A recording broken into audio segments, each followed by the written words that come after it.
बच्चों के विकास के सिद्धांतों को समझना शिक्षा की सहायता करता है। किस प्रकार? नंबर 1, शिक्षार्थी की आर्थिक पृष्ठभूमि को पहचानने में। नंबर 2, शिक्षार्थी को क्यों पढ़ाना चाहिए यह औचित्य स्थापित करने में। नंबर 3, शिक्षार्थी की भिन्न अधिगम शैलियों को प्रभावी रूप से संबोधित करने में। नंबर 4, शिक्षार्थी के सामाजिक स्तर को पहचानने में। तो आपका ऑप्शन है 3, शिक्षार्थियों की भिन्न अधिगम शैलियों को प्रभावी रूप से संबोधित करने में। क्वेश्चन नंबर 2, पुरुष स्त्रियों की अपेक्षा ज़्यादा बुद्धिमान होते हैं यह कथन क्या दर्शाता है?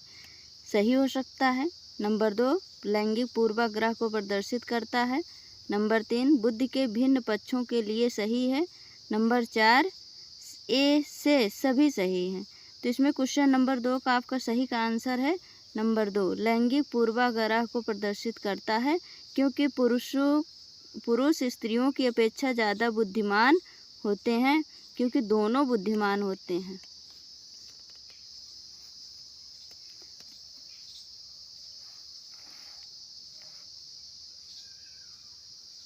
नंबर 3, इरफान खिलौनों को तोड़ता है और उसके पुर्जों को देखने के लिए उन्हें अलग अलग कर देता है। आप क्या करेंगे? उस पर हमेशा नज़र रखेंगे। नंबर 2, उनके जिज्ञासु स्वभाव को प्रोत्साहित करेंगे और उनकी ऊर्जा को सही दिशा में संचालित करेंगे। उन्हें समझाएंगे कि खिलौना को तोड़ना नहीं चाहिए। नंबर 4, इरफान को खिलौनों से कभी नहीं खेलने देंगे।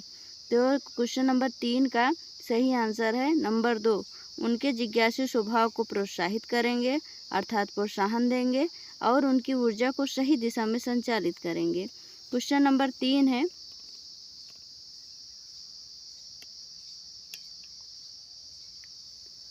क्रिस्टीना अपनी कक्षा को क्षेत्र भ्रमण पर ले जाती है और वापस आने पर अपने विद्यार्थियों के साथ भ्रमण पर चर्चा करती है। यह डैश डैश की ओर संकेत करता है।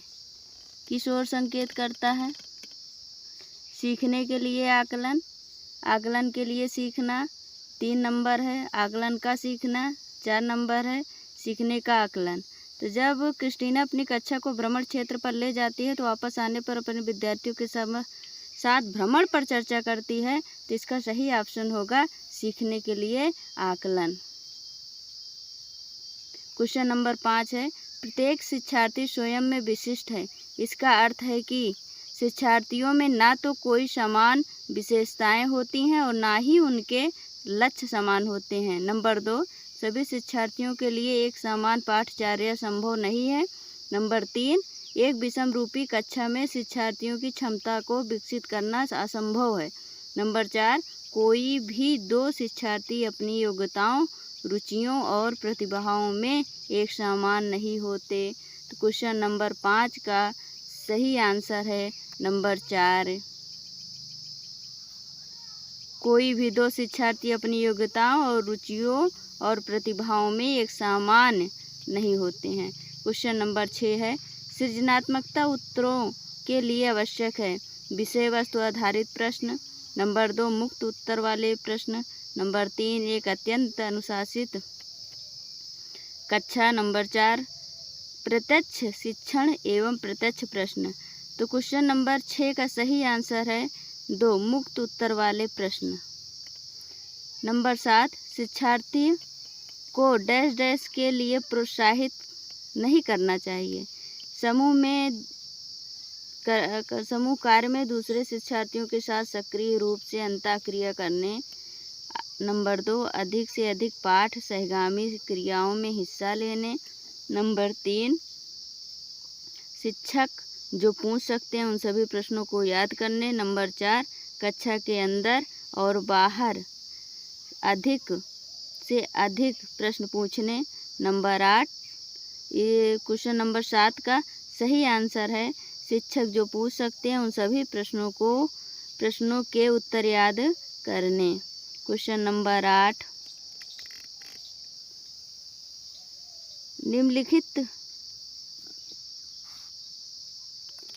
निम्नलिखित में से कौन सा रचनात्मक आकलन के लिए उचित उपकरण नहीं है। आपका ऑप्शन है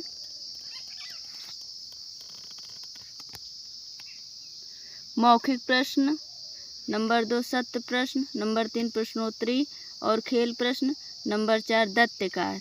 क्वेश्चन नंबर 8 का सही आंसर है 2, सत्र परीक्षा नहीं है। क्वेश्चन नंबर 9 सामाजिक, भारतीय समाज की बहुभाषिकता या बहुभाषिक विशेषता को डैश डैश देखा जाना चाहिए। विद्यालयी जीवन को समृद्ध बनाने के संसाधन के रूप में, विद्यार्थियों को सीखने के लिए अभिप्रेरित करने हेतु शिक्षक योग्यता की चुनौती के रूप में। नंबर 3 शिक्षार्थियों के लिए विद्यालयी जीवन को एक जटिल अनुभव के रूप में बनाने के रूप में, एक कारक के रूप में। नंबर 4 शिक्षण अधिगम प्रक्रिया में बाधा के रूप में। तो क्वेश्चन नंबर 9 का सही आंसर है ए, विद्यालय जीवन को समृद्ध बनाने के संसाधन के रूप में। क्वेश्चन नंबर 10 शिक्षार्थियों के सीखने में जो रिक्तियां रह जाती हैं उनके निदान के बाद डैश डैश होना चाहिए। सघन अभ्यासकार। नंबर 2 सभी पाठों को व्यवस्थित रूप से दोहराना। नंबर 3 शिक्षार्थियों और अभिभावकों को उपलब्धि के विषय में बताना। नंबर 4 समुचित उपचारात्मक कार्य। तो क्वेश्चन नंबर 10 का सही आंसर है 4, समुचित उपचारात्मक कार्य। क्वेश्चन नंबर 11 सबसे अधिक गहन और जटिल समाजीकरण होता है किशोरावस्था के दौरान, पूर्व बाल्यावस्था के दौरान, प्रौढ़ावस्था के दौरान, व्यक्ति के दूसरे जीवन में। तो क्वेश्चन नंबर 11 का सही आंसर है किशोरावस्था के दौरान, क्योंकि किशोरावस्था ही तूफान और संघर्ष की अवस्था कही जाती है। क्वेश्चन नंबर 12 है आनुवंशिकता को सामाजिक संरचना माना जाता है क्या? गौड़। नंबर 2 गत्यात्मक, नंबर 3 स्थिर, नंबर 4 प्राथमिक। तो क्वेश्चन नंबर 12 का सही आंसर है स्थिर।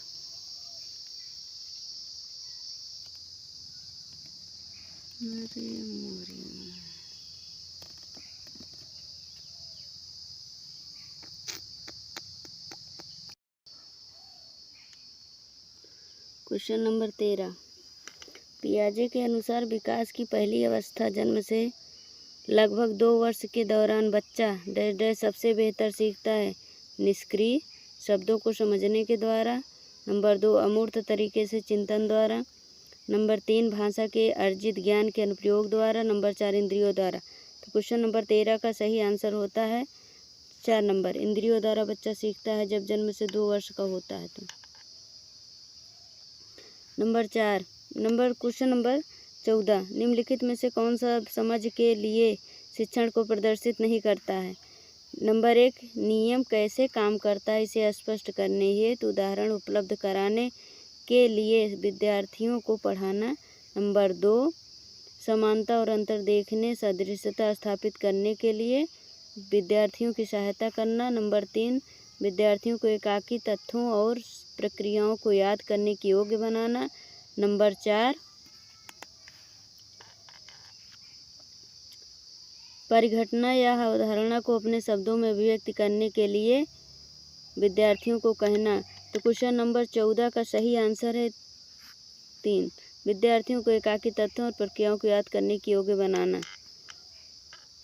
क्वेश्चन नंबर 15 सीखने का वह सिद्धांत जो पूर्ण रूप से और केवल अवलोकनीय व्यवहार पर आधारित है सीखने के सिद्धांत से संबद्ध है किस प्रकार? विकासवादी, व्यवहारवादी, रचनावादी, संज्ञानवादी। तो 15 नंबर क्वेश्चन का सही आंसर है 2 व्यवहारवादी। क्वेश्चन नंबर 16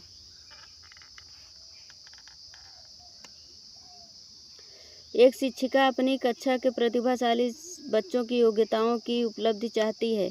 अपने उद्देश्य की प्राप्ति के लिए उसे निम्नलिखित में से क्या नहीं करना चाहिए? नंबर 1 तनाव को नियंत्रित करना सिखाना। विशेष ध्यान के लिए उन्हें समकक्षियों को से अलग करना। उनकी सृजनात्मकता को समृद्ध बनाने के लिए उन्हें चुनौती देना। नंबर 4 गौड़ शैक्षणिक गतिविधियों में आनंद लेना सिखाना। तो क्वेश्चन नंबर 16 का सही आंसर है नंबर 2 विशेष ध्यान के लिए उन्हें उनके समकक्षियों से अलग करना। क्वेश्चन नंबर 17, छोटे विद्यार्थियों में निम्नलिखित में से कौन सा लक्षण पठन कठिनाई का नहीं है?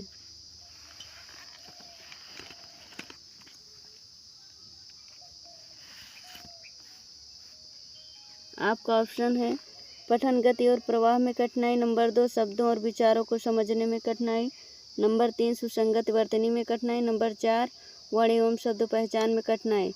तो क्वेश्चन नंबर 17 का सही आंसर है ए पठन गति और प्रवाह में कठिनाई।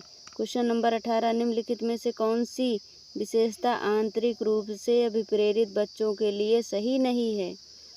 तो आपका ऑप्शन है ए उन्हें कार्य करने में आनंद आता है, नंबर 2 वह कार्य करते समय उच्च स्तर की ऊर्जा प्रदर्शित करते हैं, नंबर 3 वह चुनौती भरे कार्यों को पसंद करते हैं, नंबर 4 वह हमेशा सफल होते हैं। तो 18 नंबर क्वेश्चन का सही आंसर है 4 वह हमेशा सफल होते हैं। क्वेश्चन नंबर 19, शिक्षार्थियों का आत्मनियमन डैश डैश की ओर संकेत करता है? विद्यार्थियों के व्यवहार के लिए विनिमय बनाना विद्यार्थी निकाय द्वारा बनाए गए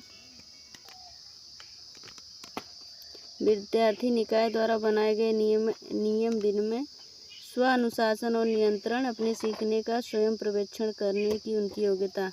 क्वेश्चन नंबर 19 का सही आंसर है 4 अपने सीखने का स्वयं पर्यवेक्षण करने की उनकी योग्यता। क्वेश्चन नंबर 20, निम्नलिखित में से किस कथन को सीखने के लक्षण के रूप में नहीं माना जा सकता है? नंबर 1 सीखना कुछ ऐसी चीज़ है जो कुछ अनुभवों के परिणाम स्वरूप घटित होती है, नंबर 2 व्यवहार का अध्ययन सीखना है, नंबर 3 अन्य अधिगम भी सीखने का एक हिस्सा है, नंबर 4 सीखना एक प्रक्रिया है जो व्यवहार में मध्यस्थता रहती है। तो 20 नंबर क्वेश्चन का सही आंसर है 2 व्यवहार का अध्ययन सीखना है। क्वेश्चन नंबर 21, सिद्धांत के रूप में रचनावाद क्या है? दुनिया के विषय में अपना दृष्टिकोण निर्मित करने शिक्षार्थी की भूमिका पर बल देता है, सूचनाओं को याद करने और पुनः स्मरण द्वारा जांच करने पर बल देता है, नंबर 3 शिक्षक की प्रभुत्वशाली भूमिका पर बल देता है, नंबर 4 अनुकरण की भूमिका पर बल देता है। तो क्वेश्चन नंबर 21 का सही आंसर है ए दुनिया के विषय में अपना दृष्टिकोण निर्मित करने में शिक्षार्थी की भूमिका पर बल देता है।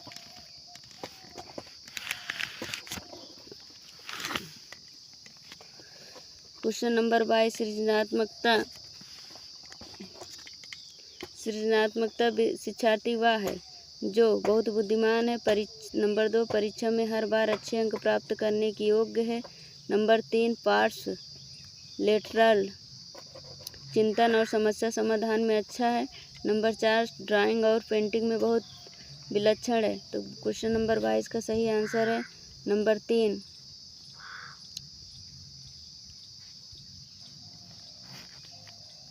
क्वेश्चन नंबर 23, अवधारणाओं का विकास मुख्य रूप से डैश डैश का हिस्सा है? बौद्धिक विकास का, शारीरिक विकास, सामाजिक विकास, संवेगात्मक विकास। 23 नंबर का आंसर है ए बौद्धिक विकास का। क्वेश्चन नंबर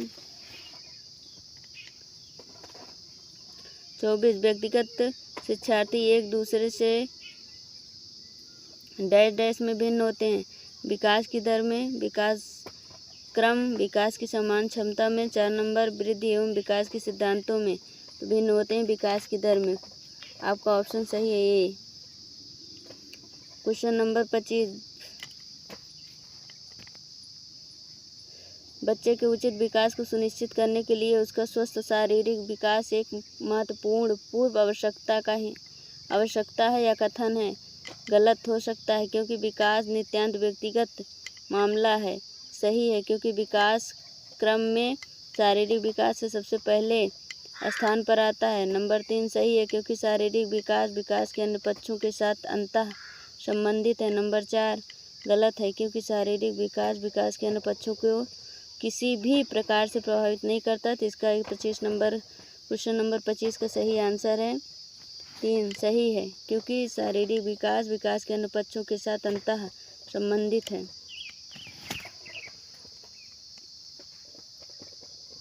क्वेश्चन नंबर 26,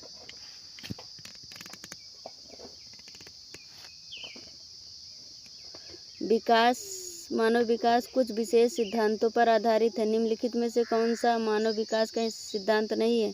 अनुक्रमिकता, सामान्य से विशिष्ट, प्रतिवर्ती, निरंतरता।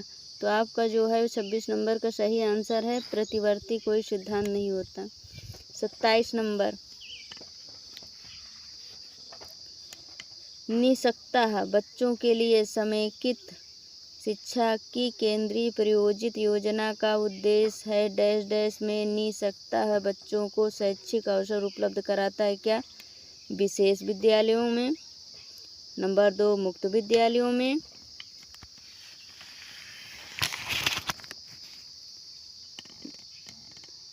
नंबर 3, ब्लाइंड रिलीफ एसोसिएशन के विद्यालयों में। नंबर 4, नियमित विद्यालयों में। क्वेश्चन नंबर 27 का सही आंसर है नियमित विद्यालयों में।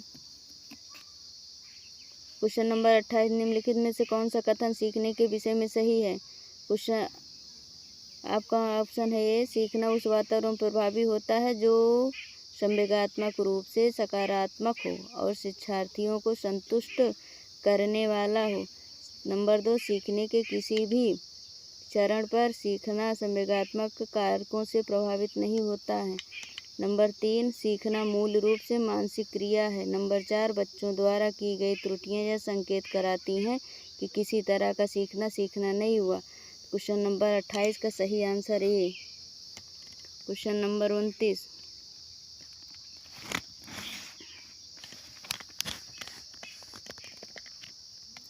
क्वेश्चन नंबर 29, मूल्यांकन का कौन सा मुख्य उद्देश्य होना चाहिए? शिक्षार्थी की उपलब्धि को मापना, यह निर्णय लेना कि क्या विद्यार्थी को अगली कक्षा में पदोन्नत किया जाना चाहिए।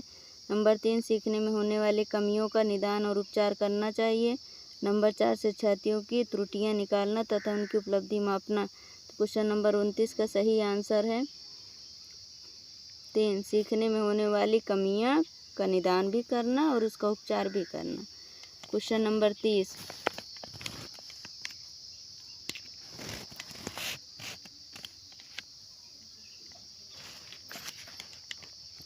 क्वेश्चन नंबर 30, विद्यार्थियों को जो पहले सीख चुके हैं उनके पुनरावृत्ति और प्रत्यास्मरण में शिक्षार्थियों की मदद करना महत्वपूर्ण है, क्योंकि नई जानकारी को पूर्व जानकारी से जोड़ना सीखने को समृद्ध बनाता है। नंबर 2, पूर्व पाठों को दोहराने का यह एक प्रभावी तरीका है। नंबर 3, यह शिक्षार्थियों की स्मृति को बढ़ाता है जिससे सीखा हुआ सुदृढ़ होता है।